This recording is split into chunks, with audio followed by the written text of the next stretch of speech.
कि इमीडिएट इनको 5 लाख रुपया इमीडिएट और ज़मीन दी जाए जितनी इनकी ज़मीन गई है। 150-200 कनाल का प्लाट ढूंढा जाए, पान साहब को बसाया जाए। इसी एरिया में बहुत ज़मीन है ज़मीन है और क्या है यहाँ। और दूसरा नंबर, ये हर बच्चे को, घर के एक आदमी को नौकरी दी जाए। जो कंपनियाँ जब खुली हैं, सरकारी नहीं दे सकते, कंपनियों में एक एक आदमी लगा दिया जाए, जो भी को काम जानता है उसके मुताबिक उसको रखा जाए, ताकि उनका कारोबार चले, रोजगार चले, रोटी चले। ज़मीन से तो कुछ निकलना नहीं। अब नई भी ज़मीन मिलेगी तो चलाने के बाद ही उसका बनेगा सिस्टम। मकान बनाते हैं, इनका बरस चले जाएंगे, सालों साल निकल जाएंगे।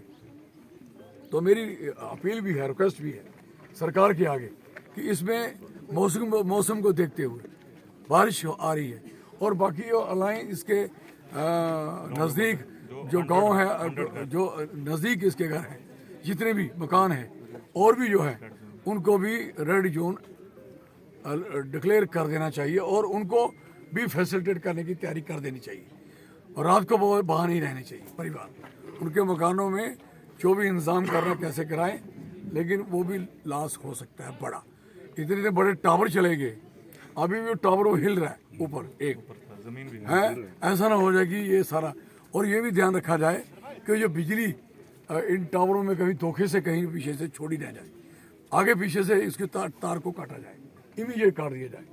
ये कोई बात नहीं है कि ऊपर टावर खड़ा है और नीचे एक टावर गिरे हुए हैं, तो ये कोई ज़रूरी नहीं। कई बार देखा हमने कि लाइनमैन चढ़ा होता है, पीछे बिजली काट के आए होते हैं, और दूसरा बंदा आता है बिजली स्टार्ट कर देता है, और वो लाइनमैन ऊपर टंगा देखता है। कई हुए ऐसे, कई मैंने देखे, तो अंग सड़ गए, बंदे मर गए, ऐसा हुआ।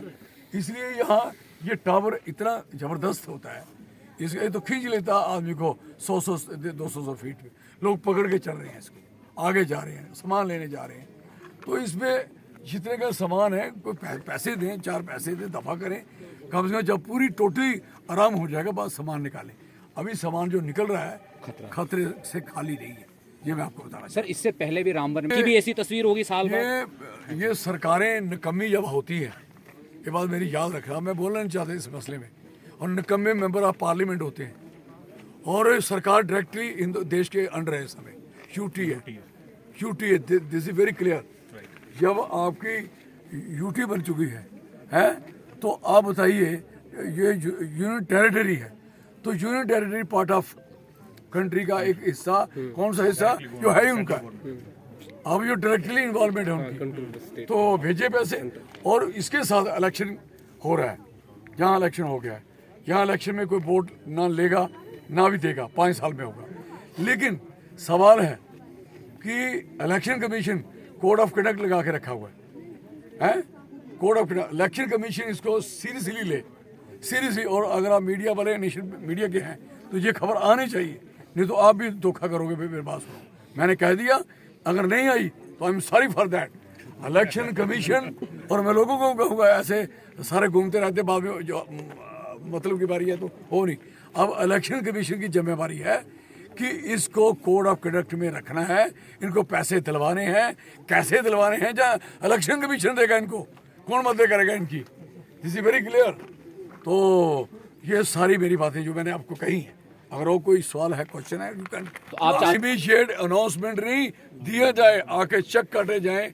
इतने पैसे देते हैं 5-7 लाख रुपए एक फैमिली को देके जाए ना, क्या तकलीफ है? देते सर, इमीडिएट रिलीफ में सर हर पूरे देश में मिलता है, और यहाँ यूटी है, यहाँ 1 रुपए भी अनाउंस नहीं हुआ। मैं चाहता हूँ सर, इसमें कोई भी कंप्रोमाइज इस समय ये नहीं है कि हम क्या पार्टी है, कौन सी पार्टी है, किसकी सरकार है।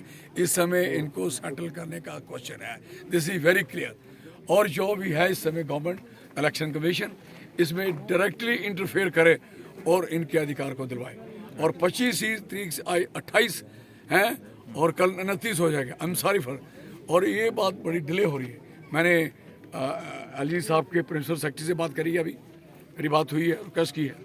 अब मैं आपके डीसी साहब से बात करूंगा, डिवीजन का फ़ोन बिजी था, मैं बात करूंगा। यहाँ भी मेरा जोर लगेगा, मैं पूरी बात करूंगा। नहीं हुआ तो मैं जीतता हूँ, पार्लियामेंट में तो मैं ऐसी तैसी करूंगा जो मर्जी हो।